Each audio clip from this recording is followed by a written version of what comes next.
놀라신 은혜와 축복이 여러분들이 함께 하시기를 주의 이름으로 축원드립니다. 옆 사람과 인사합니다. 사랑하고 축복합니다. 우리 지난 시간까지 우리가 야고보서의 말씀에서 행함이 있는 믿음 해서 시험을 이기는 믿음, 행함이 있는 믿음, 차별하지 않는 믿음, 말에 실수하지 않는 믿음, 세상과 벗하지 않는 믿음, 그리고 세 가지 권면, 가만해져라, 그리고 인내하라, 기도하라, 이렇게까지 말씀했고, 오늘 이제 마지막 못다한 교훈 세 가지를 함께 말씀을 나누려고 합니다.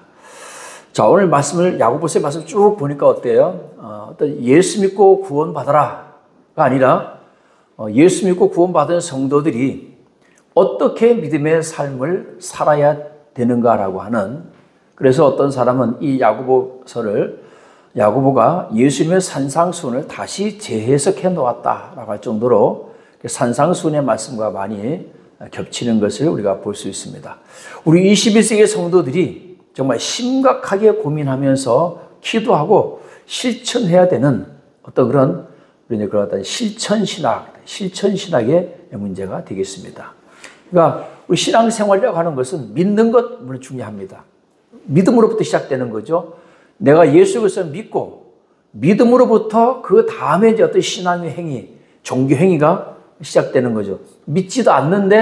내가 믿지도 않는데 열심히 교회 다니고, 내가 믿지도 않는데 성경 읽고, 믿지도 않는데 내가 여러 가지 종교 행위를 한다. 이거는 신앙생활을 하는 게 아니고 내게 신앙생활 어떤 유익이 전혀 없고요. 오히려 뭐가 되는 거죠? 시간 낭비만 하게 되는 겁니다. 그러니까 오늘 야고보서의 말씀은 우리가 그리스도에서 어떻게 살아야 되는가라고 하는 것, 실천적인 문제, 그 문제를 가지고 지금까지 우리가 말씀을 나눴고, 오늘 마지막 못다한 교훈 세 가지. 첫째는 참된 지혜를 구하라. 따라서 합니다. 참된 지혜를 구하라. 자, 그러면 참된 지혜가 있다는 얘기는 어떤 지혜가 있다는 거죠? 거짓 지혜도 있다라고 하는 것이죠.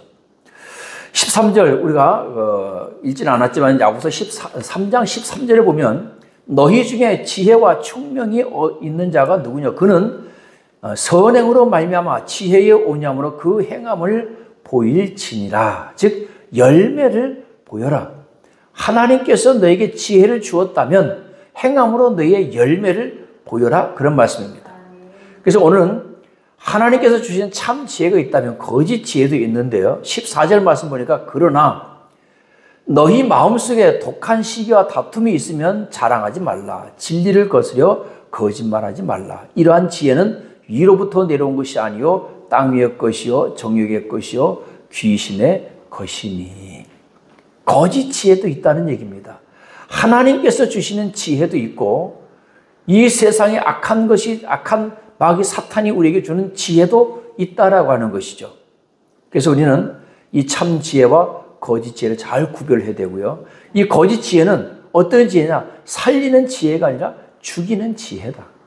그래서 이것은 위로부터 하나님께로부터 온 것이 아니고 세상으로부터 온 것이다라고 하죠.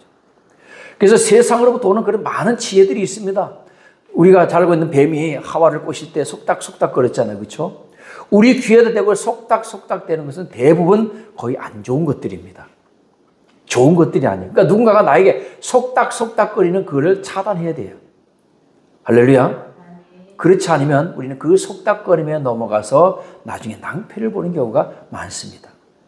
그래서 이 세상에 악한 마귀 사탄이 주는 그런 거짓 지혜는 땅 위의 것이다. 우리 개역 성경은 세상적이요, 정욕적이요, 마귀적이다 이렇게 표현했는데 개정판에서는 땅 위의 것이요, 정욕의 것이요, 귀신의 것이다. 이것은 살리는 지혜가 아니고 죽이는 지혜다. 시기와 다툼이 있는 지혜. 그래서 세상에서 보면 이것이 참 신박하다라고 하지만 그것이 신박한 것이 아니고 오히려 세상에 많은 사람들에게 악을 끼치는 그런 지혜라는 얘기입니다. 그래서 16절 보니까 시기와 다툼이 있는 곳에는 혼란과 모든 악한 일이 있습니다. 그런 시기와 다툼이 있는 곳, 즉 그런 죽이는 지혜, 잘못된 지혜로 말미암은 곳에는 혼란과 모든 악한 일들이 열매로 나타나게 된다는 것을 말씀하고 있습니다. 자, 그럼 우리는 그리스도인이잖아요. 오직 이로부터 난 지혜는, 즉 하나님께서 우리에게 주신 지혜, 따라서 합니다. 살리는 지혜다. 믿습니까? 이건 살리는 지혜입니다. 그래서 17절 보니까 3장 17절 보니까 오직 위로부터 난 지혜는 첫째 성결하고 다음에 화평하고 관용하고 양선하며 긍휼과 선한 열매가 가득하고 편견과 거짓이 없나니 화평하게 하는 자들은 화평으로 심어 의의 열매를 거두느니라. 이게 살리는 지혜의 특징이라는 얘기입니다. 그러니까 살리는 지혜, 이 세상에 살리는 지혜는 위로부터 온 지혜, 하나님께서 우리에게 주시는 지혜는 그 지혜로 말미암아 성결하고 화평하고 관용하고 양순하고 긍휼과 선한 열매가 가득하고, 사도 바울은 갈라디아서 5장 22절 23절에서 성령의 9가지 열매를 말씀하셨습니다. 성령의 열매는 사랑과 희락과 화평과 오래참과 자비와 양성과 충성과 온유와 절제다.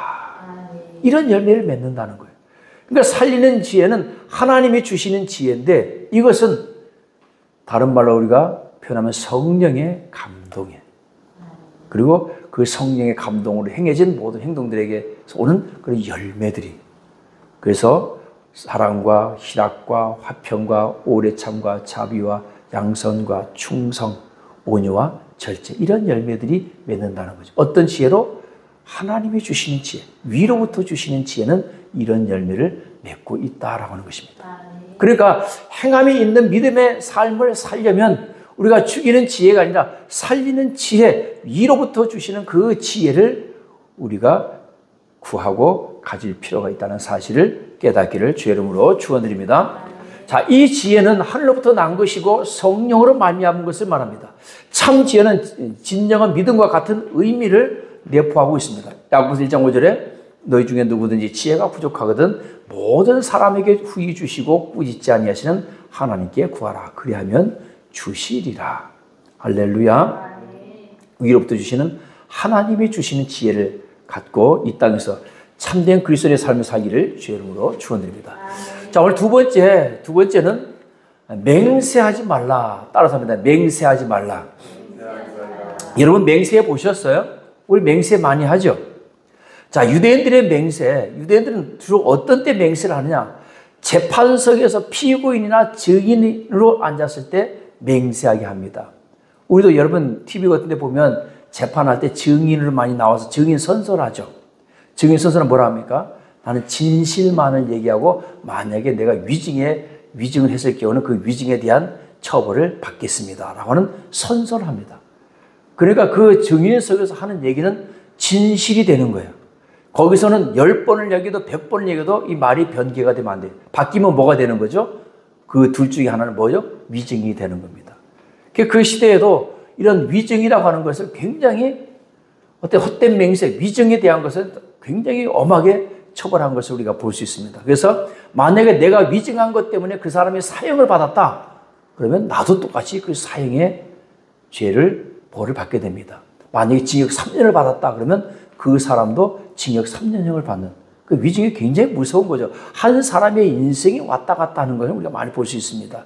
그래서 우리나라에도 그런 걸 위증으로 인해서 잘못되었을 경우에 다시 재판을 받는, 요즘에 다시 재판을 받아서 그런 어떤 잘못된 것에 있어서 다시 무죄가 선고되는 그런 일들을 우리가 많이 보게 되죠. 그러니 여러분 10년, 20년, 30년 동안 만약에 살다가 다시 그래도 무죄로 풀려나니까 망정이지, 사형받아서 만약에 죽었으면 그거 어떡할 거예요. 그러니까 성경에서도 이런 거짓 맹세, 위증에 대해서 엄하게 금하고 있다는 사실을 우리는 깨달아야 됩니다. 신명기 23장 23절에 보면 내 입에서 낸 것은 글대로 실행하기를 주의하라. 주의한다는 얘기는 무슨 얘기입니까? 내 입에서 낸 말은 그대로 실행을 해야 되기 때문에 말 조심해라, 그런 뜻입니다. 그래서 율법에서 정당하게 취급되어 왔던 맹세를 예수님께서 금하신 것은 아닙니다. 예수님께서도 산상수훈에서 보면 맹세하지 말라고 말씀하고 있잖아요.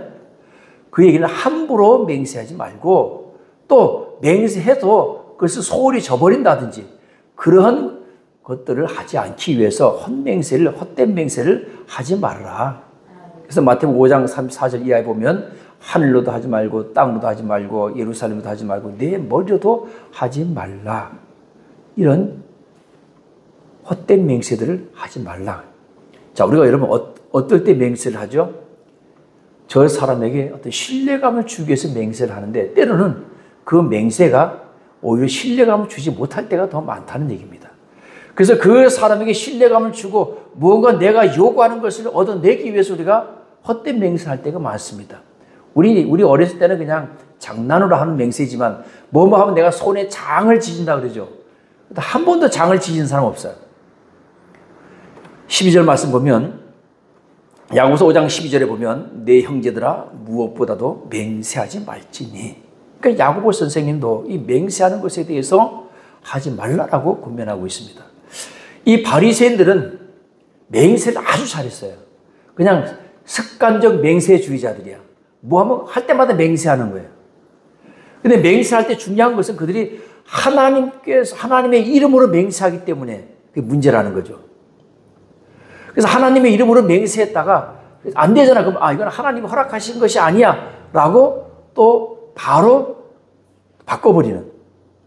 그래서 바리새인이나 서기관 장로들은 하나님의 이름으로 맹세한 것은 꼭 지켜야 하지만 그렇지 않은 경우에는 지킬 필요가 없다.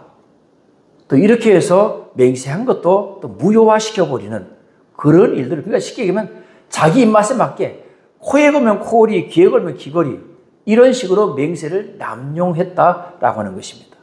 그러니까 이것이 그러면 바리새인이나 서기관이나 장로들뿐만이 아니고 당시에 그리스도인들조차도 마찬가지였다는 것이죠. 그리스도인들조차도 헛맹세를 할 때가 많이 있었다라고 하는 것입니다. 그래서 마태복음 5장 37절에 보면 오직 너희가 그렇다고 생각하는 것은 그렇다고 하고 아니라 12절 말씀 보니까 오직 너희가 그렇다고 생각하는 것은 그렇다고 하고 아니라고 하는 것은 아니라 하여 정죄받음을 면하라.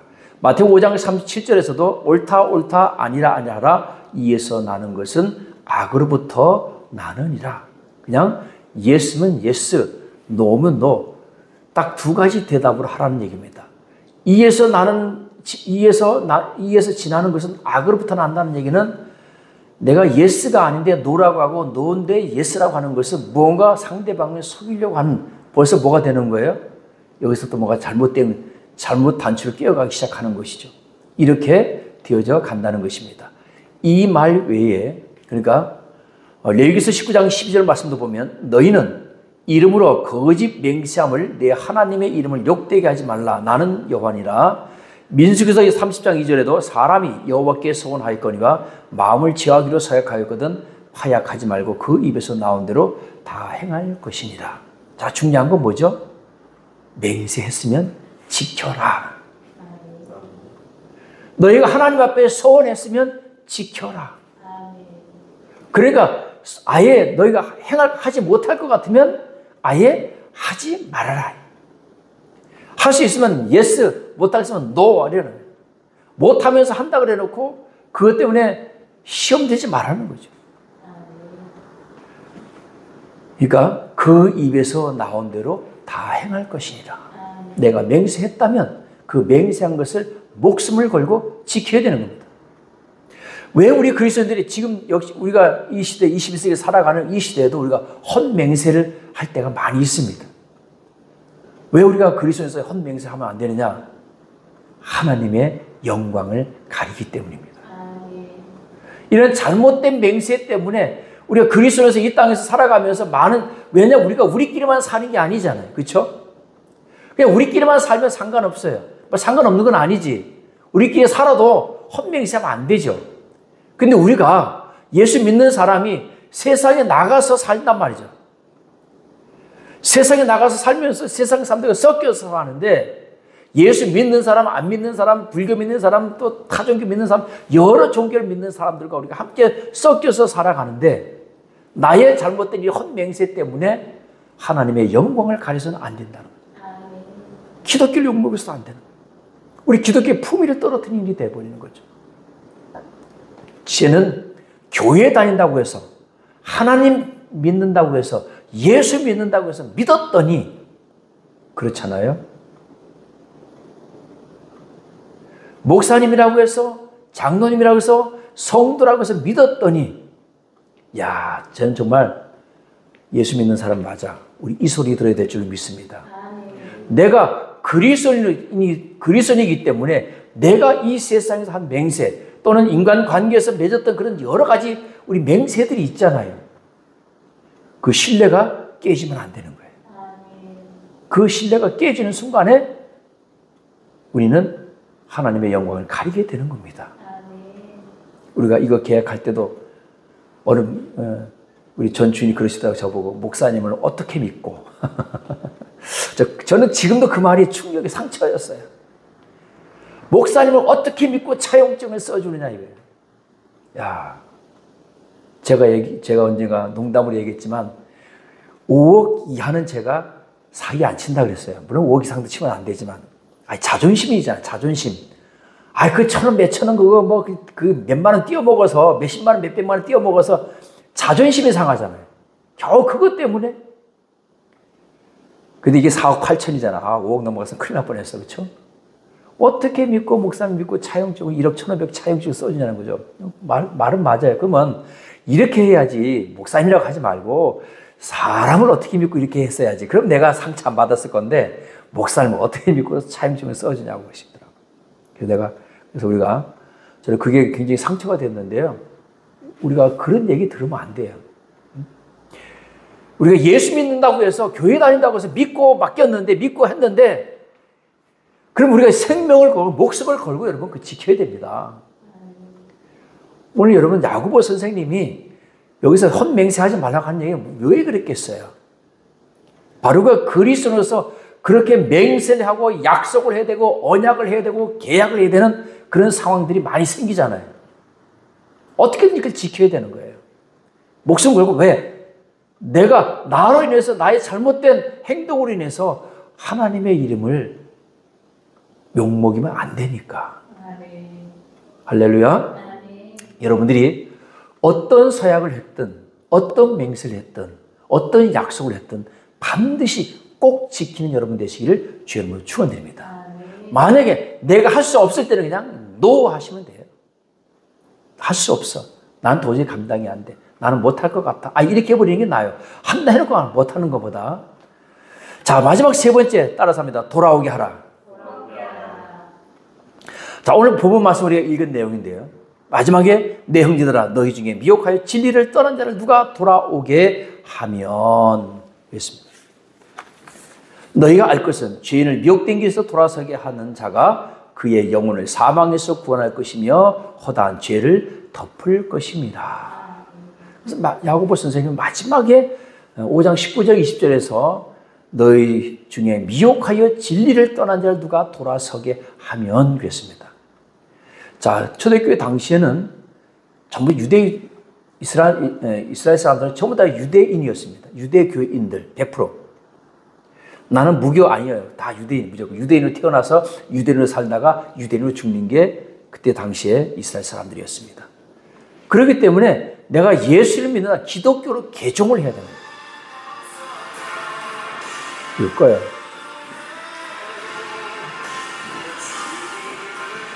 정지. 이게 원래 라이브 방송하면 전화가 안 오게 돼 있는데 전화가 오니.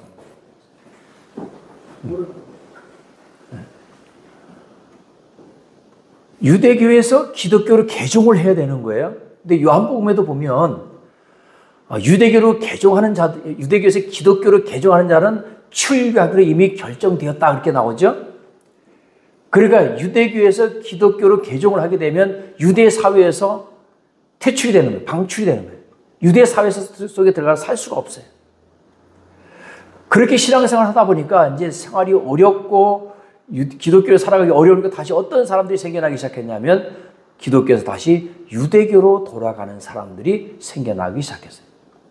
또 어떤 사람들이 생겨났냐면요.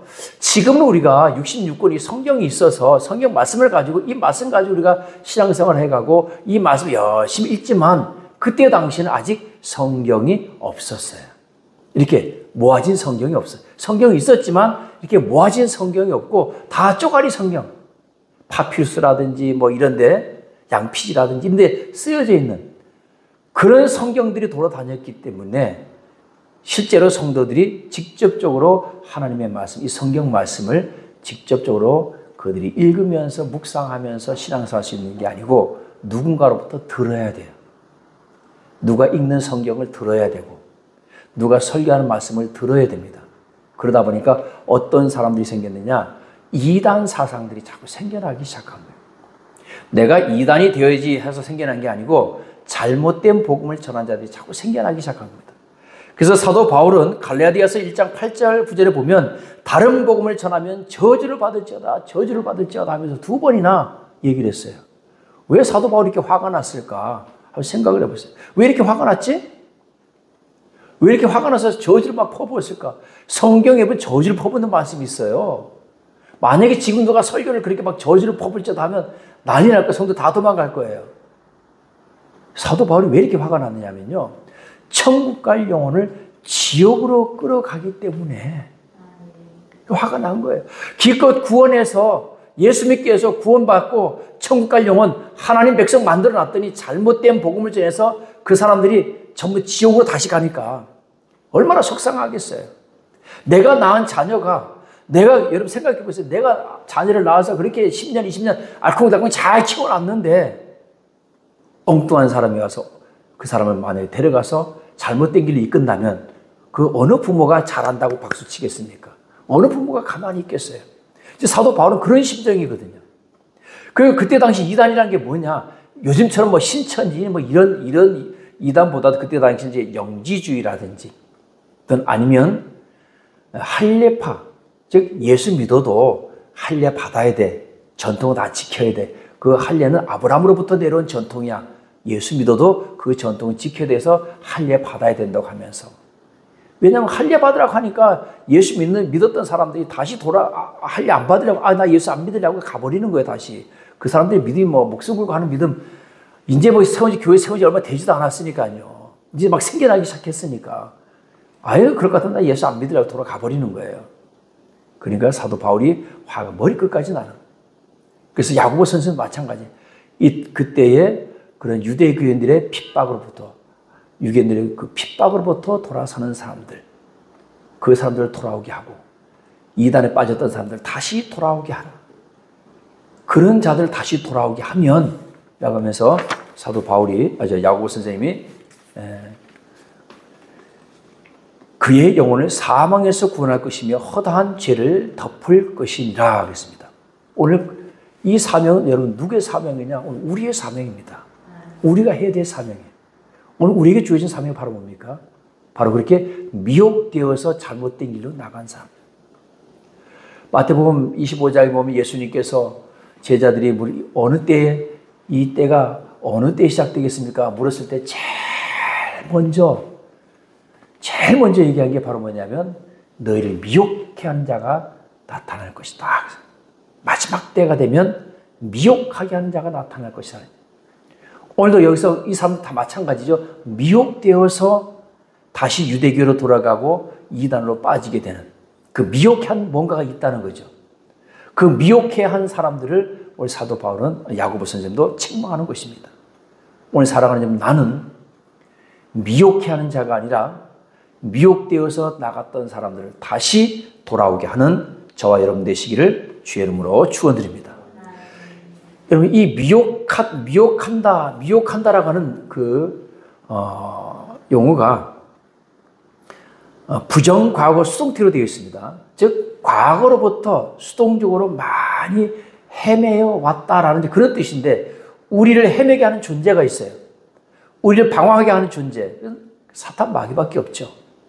이런 이단이나 우상 숭배했던 사람을 다시 그리스도께로 돌아오게 하는 자는 야고보가 아주 귀하게 여기고 있다는 사실입니다. 그래서 20절 말씀 다시 한번 우리가 한번 같이 읽어볼까요? 20절 시작. 너희가 알 것은 죄인을 미혹한 길에서 돌아서게 하는 자가 그의 영혼을 사망에서 구원할 것이며 허다한 죄를 덮을 것입니다. 죄에서 이단의 길에서 허탄한 길에서 다시 돌아오게 하는 것, 이것이 아주 귀한 일이라는 얘기입니다. 그리고 이것이 우리의 사명입니다. 그러니까 우리가 이 땅에서 복음을 전하는, 예수를 믿지 않는 사람들에게 복음을 전하는 것도 중요하지만 예수 믿었다가 다시 돌아간 사람들, 잃어버린 양들, 그 양들을 주님께서 오늘도 찾아다니는 줄로 믿으시기를 주의 이름으로 축원드립니다.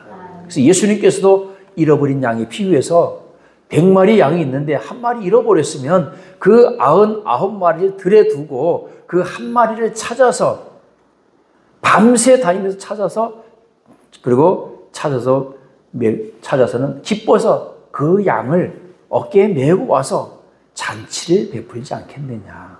그러면서 하물며 잃어버린 영혼 하나가 돌아오면 하늘에서는 그 기쁨이 얼마나 크겠냐. 하나님께서 얼마나 기뻐하겠느냐. 할렐루야. 여러분, 물론 우리가 예수 안 믿는 사람들, 불신자들이 예수 믿게 하는 것도 중요하지만 우리 1200만 그리스도인들 중에 다 600만이 돌아서 나갔어요. 그 사람들 다 잃어버린 자들이거든요.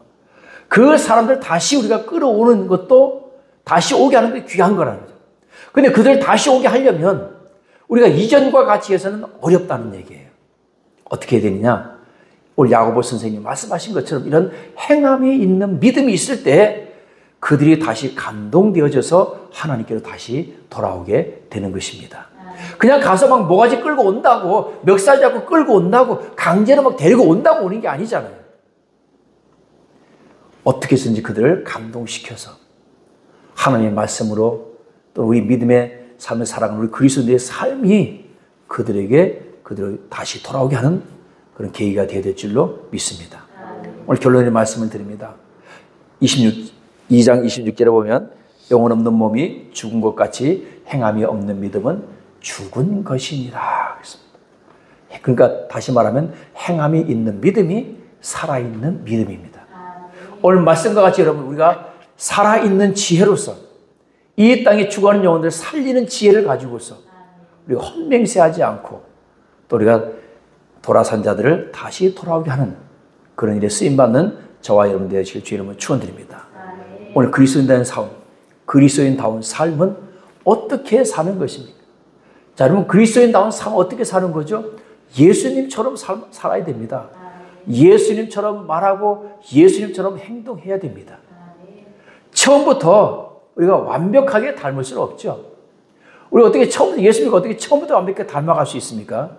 우리 감리교에서 이걸 갖다 성화, 차츰차츰 닮아가는 것. 내가 예수님을 닮기 위해서 오늘 하루하루 실천해 나가는 것. 이걸 갖다 우리가 성화다 또는 성화 구원이다. 이렇게 얘기도 하는데요. 오늘부터 우리가 하나씩 예수님을 닮아가는 저와 여러분 되시길 주의 이름으로 축원드립니다. 오늘 야고보 선생님의 마지막 못다한 교훈 3가지 꼭 기억하시고, 내가 죽이는 지혜가 아니라 살리는 지혜로서 성령의 열매를 주렁주렁 맺는 여러분 되시고, 또 헛맹세하지 않고 그리스도로서 이 땅에서 우리가 참된 본을 보이면서 많은 사람들에게 성령의 감동으로 말미암아 감동을 주므로, 또 돌아섰던 사람들이 지금 가나안 성도가 다 돼버렸잖아요. 또 이단으로 다 가버렸잖아요. 600만년 그 성도들이 다 세상으로 다시 가버렸잖아요. 그 사람들을 오늘 우리 주님이 찾아다니신다는 사실을 깨닫고 우리 역시도 같이 함께 동참하는 저와 여러분 되시길 주의 이름으로 축원드립니다. 기도합니다.